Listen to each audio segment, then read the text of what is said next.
Welcome back to another episode of BK Nothing But Nets podcast, emergency episode. I would say, Dylan, I saw this trade. I was like, what even goes on anymore? You seem to like this trade, so let everyone know why why the Nets did this, and Yeah, why I you mean, like it. I Yeah. mean the main reason I like it is it's just another young piece to have and hope that you can find some untapped potential. And this is a guy who was drafted with the 15th overall pick just 2 years ago. So I really like it. I don't hate this at all, especially knowing that you gave up $110,000 for him. You didn't give up a pick, you didn't give up any form of player.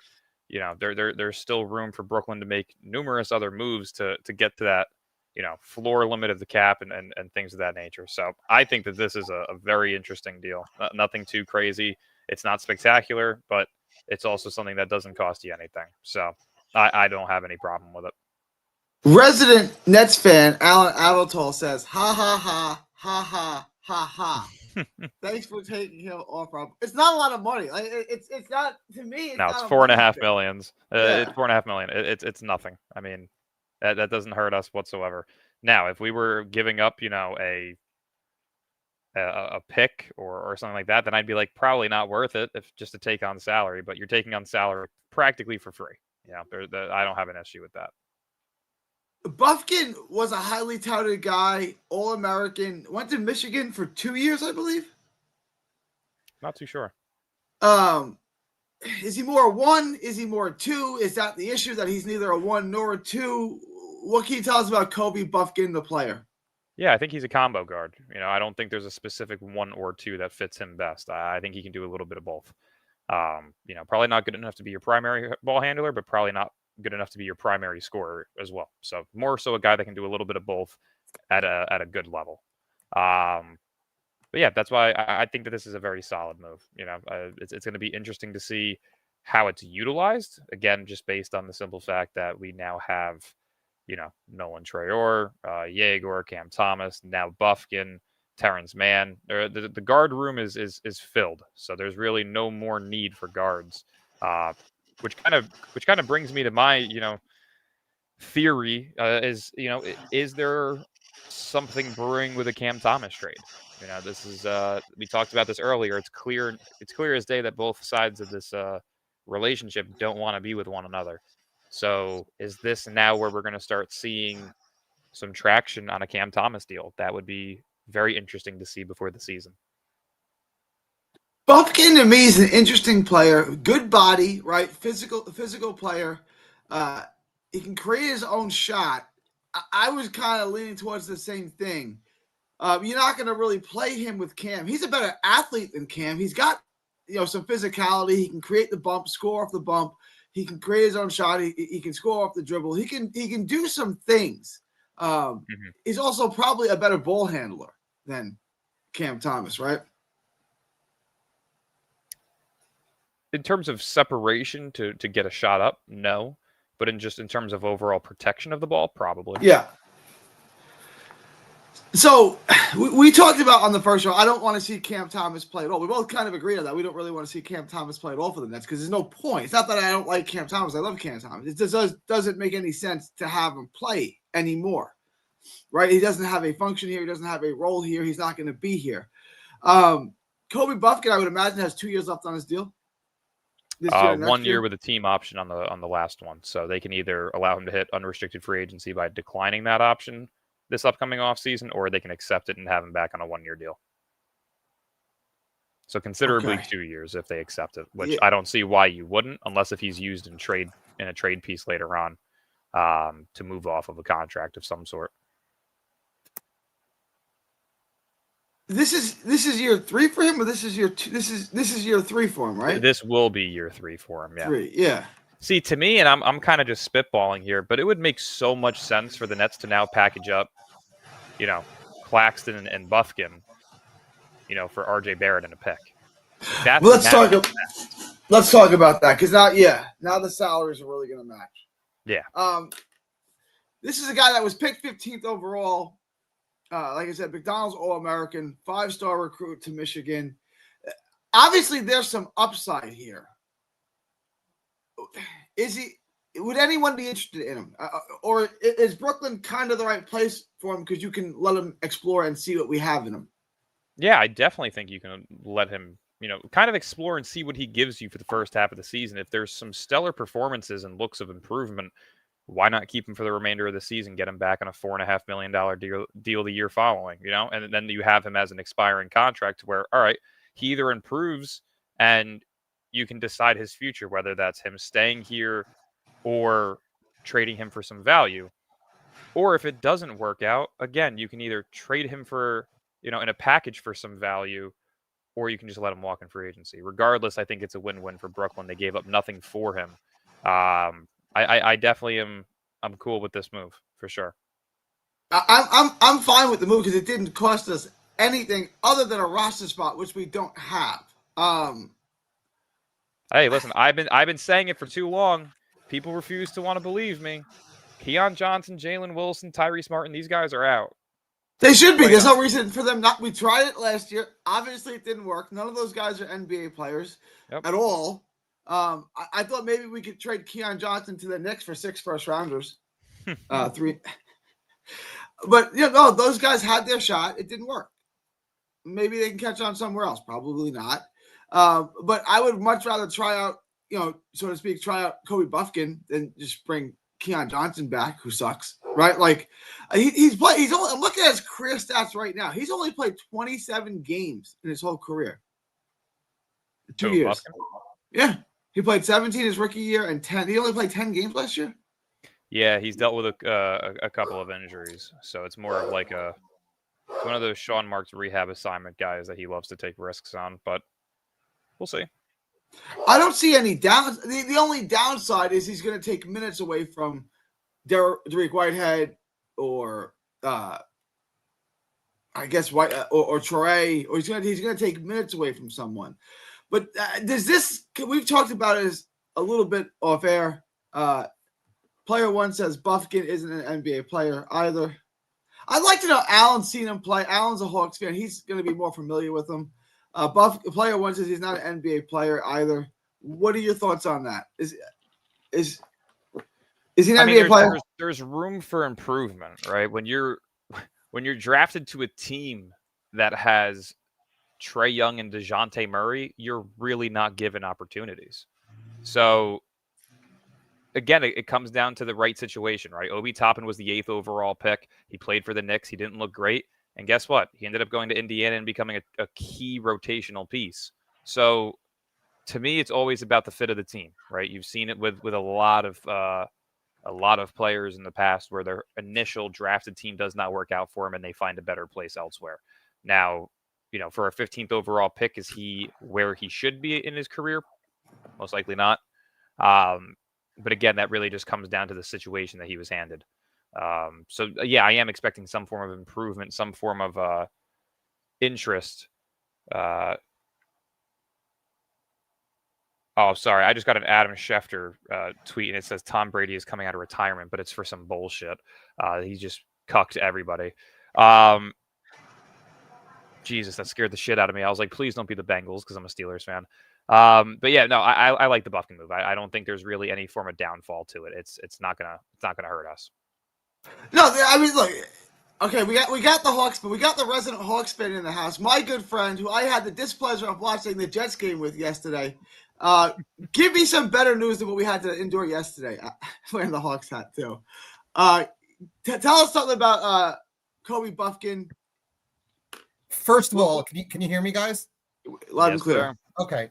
Thanks for becoming our dumping ground for point guards. We really appreciate it. Everybody's dumping ground. I mean, you take the one in the draft. You take our guy in the draft. What's it called? Got his name. He was there for such a short time. And now you take Kobe. The problem with Kobe is Kobe was never healthy. And as your partner said, when they had Murray and Young, he just never was able to get in the lineup. And now that the Hawks brought in Alexander Walker and Kennard, and with Dyson Daniels, I just don't see there was in any position for Bufkin. It also gives us an opportunity to have money under the tax, because I don't think they're going to exceed the lower tax They already said they're not going to do that now. They might do it next year, especially if they get the New Orleans top 5 pick, which I suspect, hopefully, fingers crossed. So I love the move. I never thought Bufkin was going to get any play. And I think down the stretch of games, you'll see more of a Dyson Daniels, Nickeil Alexander-Walker, Trae Young in the lineup due to the fact that Daniels and Alexander-Walker are phenomenal defensive players. Definitely. Yeah, no, I mean, they have great depth over there, so it makes sense. I mean, but hey, listen, a lot of rebuilding teams, you've seen it in the past where they become dumping grounds for certain teams. You know, Washington being one of them. Terrence Mann, that's the guy. I'm sorry, Terrence Mann. You took it. Yeah, I apologize. You know, listen, I'll take scraps for nothing. You know, we're not paying for them. The Terrence Mann trade, I just don't know about. We took out a lot of salary. We gave you a draft pick. I mean, didn't you get Drake Powell? We did, but we could have just drafted that guy at 26 and not taken draft at all. We could have got Powell. Encouraged by what the Hawks have done this year so far with their new GM. I was so happy that Newell fell to them at 22. I would have been so bad. I could not believe, and I discussed this with you, Gary. I could not believe that the Pelicans took that trade. That boggled the mind that they gave us an unprotected 2026 pick to move up. Crazy. They drafted Queen there, right? That's where they drafted Queen. They did. They drafted Queen there. If they really, really value, I mean, you better, because that pick could be easily a top 10 pick, right? Easily. Could be. Yes. They could make the playoffs, or it could be a top 10, easily be a top 10 pick. I think the over-under right now is 29.5 for the Pelicans. So I do not think they're going to make the playoffs in the West. So it's going to be super tough. I mean, listen, if you guys want a guaranteed top 5 pick, just go trade Trae Young right now. That's how the NBA draft works. Yeah. The Hawks are in an interesting situation because there's been talk this weekend that the Hawks are very close to extend Daniels. I think they were talking about a similar deal to what they gave Jalen Johnson. I was hearing 5 for $150. That was what was talked about this weekend. 25 per year. I mean, that's a great deal for a guy that can facilitate your offense and also gives you top 5 defense in the league. So I think it's a great deal. I was worried based on the fact that Bridges got much more than I thought he'd get from the Knicks. And I always look at those guys as a comparison, even though I think Daniels is the better defensive player. Yeah, definitely. Yeah, if it was between Dyson Daniels and Mikal Bridges, like, to me, that's a no-brainer. Like, that's not even a question. Like, Dyson Daniels is 10 times the player. Well, we didn't do any Mikal Bridges blasphemy last show, so now we're going to go all in on Mikal Bridges. Like, yeah, Dyson Daniels is a way more valuable winning piece on a good team than Mikal Bridges, who serves almost no purpose. Can I just address this? Jovan, I'm a Hawk fan, by the way. Sorry. I apologize. I am a Hawk. I've said it for a while. I'm a Hawk fan. As far as Bufkin, the player, he didn't get to play much. You know, he was never healthy. Remember him from college. I don't really, I don't even remember what he looks like in a Hawks uniform, to be honest. What can you tell us about the play? Yeah, southpaw. He's a southpaw. He's a guy. I remember him a little bit when he played at Michigan. He got drafted that high based on potential. He stated that's what I wanted to get at. Like, what has he shown? What promise has he shown? He's a guy who can get to. He's a guy who can get to the basket. The problem is he has struggled with his outside shots. That's been a big issue. He can't shoot. He can't shoot, and that was a big issue this summer. He was our veteran player this summer. He got to play alongside Newell, who showed a lot of potential physically. I know he needs to grow up more into his body, but a guy who I think who's going to play 15, 20 minutes and will contribute. The problem with Bufkin is Bufkin really never took that next step. Everybody thought he was going to be our backup point guard to Trae. never stayed healthy, struggled with his shot, and really never fit in our rotation. And as soon as the Hawks signed both Alexander Walker and Kennard, I just didn't think he really had a place to play. I just don't. I think they're going to go bigger with their back. I think their rotation in the backcourt will be more so that Daniels will be more the guy who will be the backup point guard when Young is not in the lineup, especially down the stretch or even during spurts. I just don't think the coaching staff had any confidence in Bufkin in a big spot. I wanted to ask Dylan this question. For the Nets, Bufkin, he's on a club option. He's only making $4.5 million. I don't think this is gonna happen, but is he a buyout candidate? I don't think so. I don't see why you would buy out somebody of his age on that contract. This is just a low risk, high reward type of move, right? This is something that will not hurt your resume if it doesn't go right, but you're just looking to get something out of somebody that hasn't been seen elsewhere. So I don't think that you see him get bought out. I don't see why you should. I mean, if they do, in hopes of keeping a guy like Keon or Tyrese Martin or Jalen Wilson, I'd be pissed off. So we'll see. I mean, I personally wouldn't buy him out. I think you give him the year just to see what he's got and see if there's any form of, backup guard in him that fits this system. Sorry. Go ahead. Gary about this. I still have no idea, and I still have no idea why the Nets took 5 players in the first round. We'll never quite.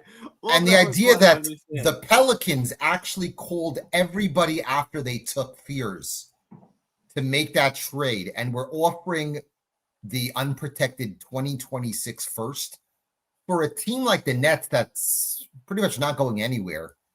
I understand you're trading back a lot, but to get a 2026 unprotected first in a real quality draft, I have no idea why the Nets wouldn't make that deal. I don't. Where was New Orleans drafting? They were a lottery team now. They were 7th, and the Hawks had, I think, the 13th pick. Yeah, yes, I mean, I'm making that trade every single day. You know what I mean? Like if you're offering me, see there, it doesn't. The Nets had the 8th pick or the 9th pick? I think the 8th pick. Yeah, yes. I mean, if you're telling me we move a couple of spots back and you're in position to grab a Noah Asenge or a Carter Bryant or a Thomas Sorber while still getting Jaeger, you could have just taken Jaeger there. Yeah, or no, I mean, you likely could, but my point is like you have the ability to get an unprotected first. If that's the case, and they truly called every team, I mean that's going to look bad in a couple of years. They did. That was the report. Yeah. They called every team. Because they said that the Hawks at 13 were actually thinking about taking Newell. And when this I think he should have went. I wanted him so badly when they took Torrey. And then he's so young. He's so young, and he still has to build into his body. I don't think he'll play much. I think the Hawks are going to hopefully KP can stay healthy with them. And they can actually put a Congo as more of a guy who could play 25, 30 minutes. I think Newell will end up playing 15 minutes, but he needs to grow into his body. That's why I wouldn't have taken him at 13. But to get him at 22, I thought was a steal. So, 100% a steal. Yeah, but played just 27 games. It's obviously untapped potential. Dylan, who do you think has more talent, him or Traore? Who would you rather see get those minutes with the second unit? Who, Bufkin or who's got more upside? Yeah. Well, as of this current moment in time, you got a guy who's going into year 3 and has dealt with injuries and has barely played versus a guy who like Whitehead with a top 20 pick. You know what I mean? Like I would think Traore at this point in time has more upside just based on the fact that he's 2.5, 3 years younger. I don't think that's really debatable right now. I would say Traore. What I'm saying is that Bufkin's in a similar situation to Whitehead, where he got drafted fairly high, first-round pick. I came with a lot of upside, and for injuries or for whatever reason, really hasn't gotten much time on the court. It's not his trajectory in the NBA is not much different than Whitehead's. Jesus, this is. I'm sorry. I'm on Twitter. I'm reading this right now. It says the Nets have 10 guards going into training camp. Cam Thomas, Terrence Mann, Yegor Demon, Drake Powell, Nolan Traore, Ben Seraph, Tyson Etienne, Keon Johnson, Dariq Whitehead, and Kobe Bufkin. All right. I mean, I think that's kind of pushing it. To me, Drake Powell and Dariq Whitehead are your shooting guards. Well, they're threes now. You're more of a wing yeah. than you are a guard. But yeah, that's fucking hilarious, man. It shows that more moves are supposed to happen. I mean, they've got to at some point not be going for these cheap contracts and going for a contract that's going to get them over the books, but also move multiple players out to create those roster spots. Like at some point, it's got to happen. You know? I still think there's a Cam Thomas going to the Bucks trade that happened before the season starts. I mean, I would love it. Did Beasley sign anywhere yet? Beasley, I do not believe has officially signed anywhere. No, I think he's down to the Knicks and the Pistons as his final two teams. He's going to go to the Knicks? I mean, they just got Brogdon. No, I don't know if they have enough space. Why wouldn't he go to the Knicks? But they have no money. That's what I'm saying. I think with Brogdon going there now, I'm not sure if he can officially go there or not. So it may just be between the Pistons and the Cavs, because if he goes to the Cavs, it could be a league minimum. Okay. Well, I appreciate you having me on. Thank you, Alan. Thanks for taking our garbage. We have more guys. You can have them. Don't worry. I appreciate it. Feel free. Start attaching attaching some picks to him. No problem. Bye-bye. Yeah, we like that. Unprotected first from New Orleans. We'll take that. Who would you rather have, Beasley or Mikal Bridges? Oh, Jesus. Probably Mikal. Beasley can at least shoot, right? I mean, I'd rather have Beasley. At least I know he can hit the corner three. He's not going to clank it every time, and he's making $6 million.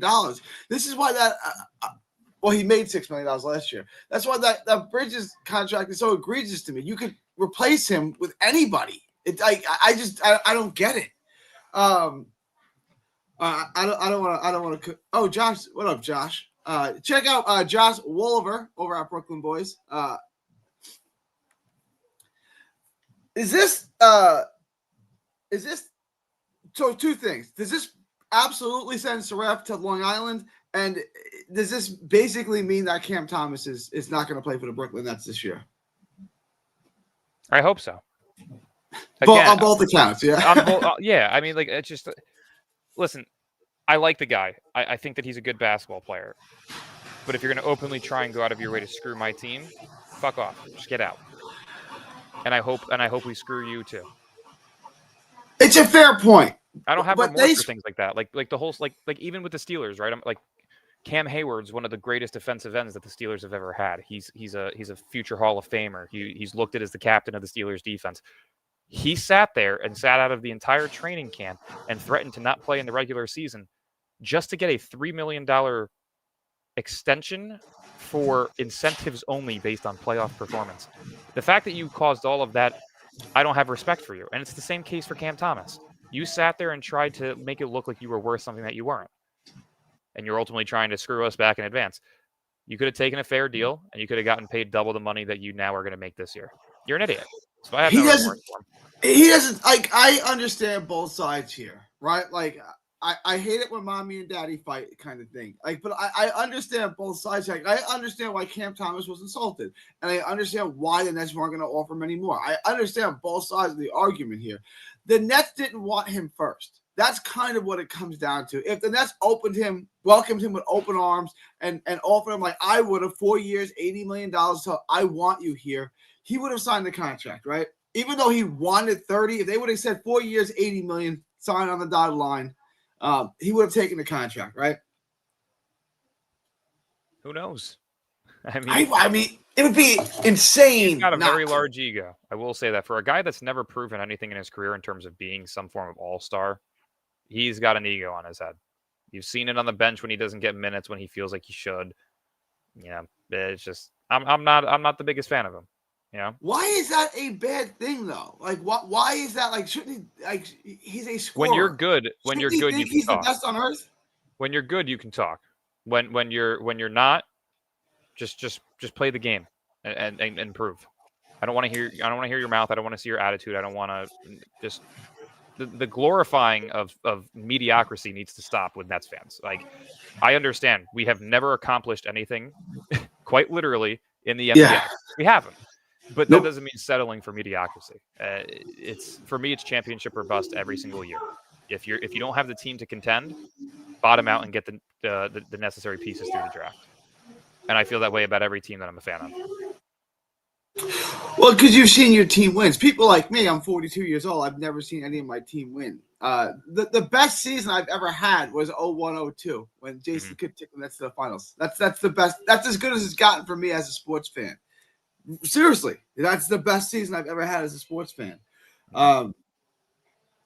It was so unexpected. The next best season might have been the Mets season last year. That's how bad it's been rooting for me, as a fan.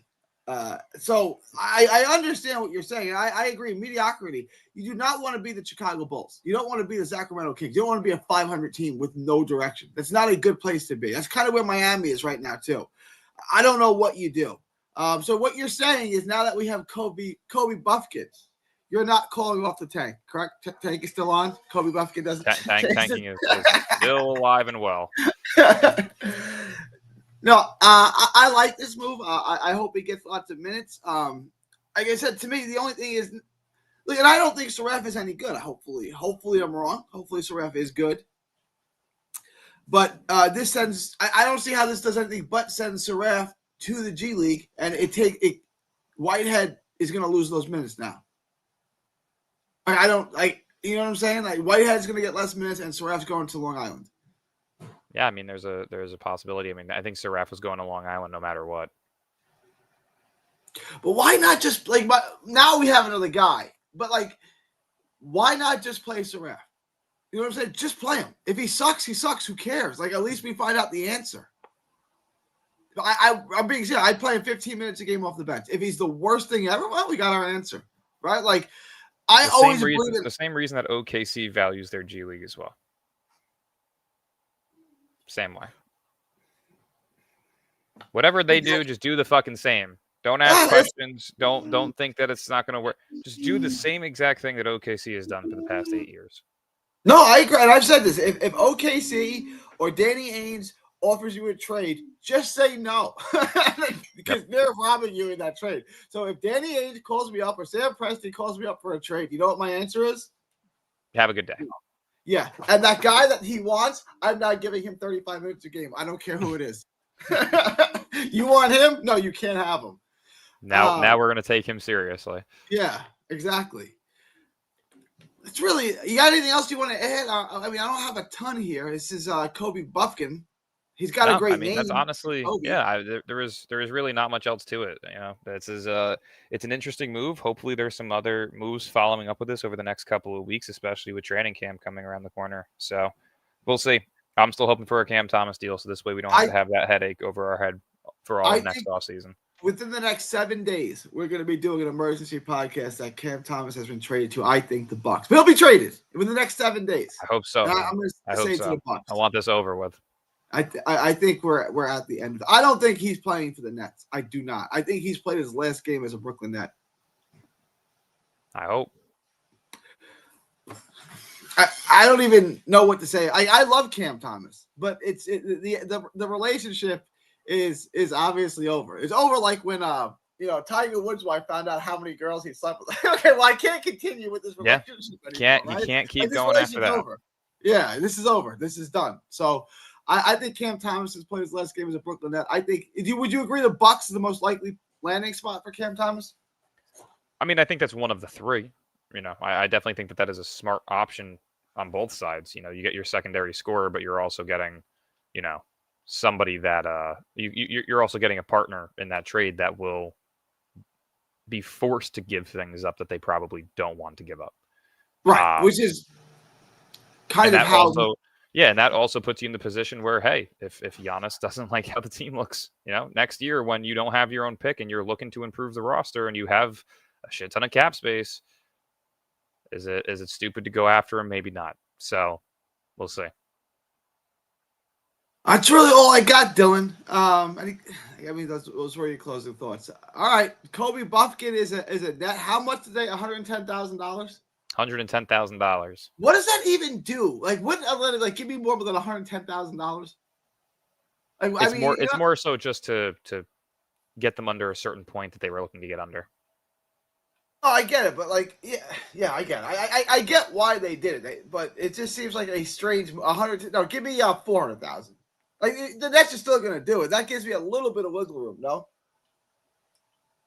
Maybe. I mean, I don't know how the cash considerations really work much, but they got a deal done without having to give up picks or players. It's not bad. Yeah. All right. Kobe Bufkin is a Brooklyn Net. We'll see how that goes. I'm looking forward to it. You guys got some upside. It's a good college player, top 15 pick. You didn't have to. You literally gave up nothing but a roster spot, which sends Saraf to the G League, I think. Which Dylan says he was going to be there anyway, and perhaps he was. But that's all you got, guys. All right. Want to close out, or is there anything else you want to? No, you got it. Have a good one. All right, y'all. September 15th, 2025, from Texas to the world. Thank y'all, and God bless.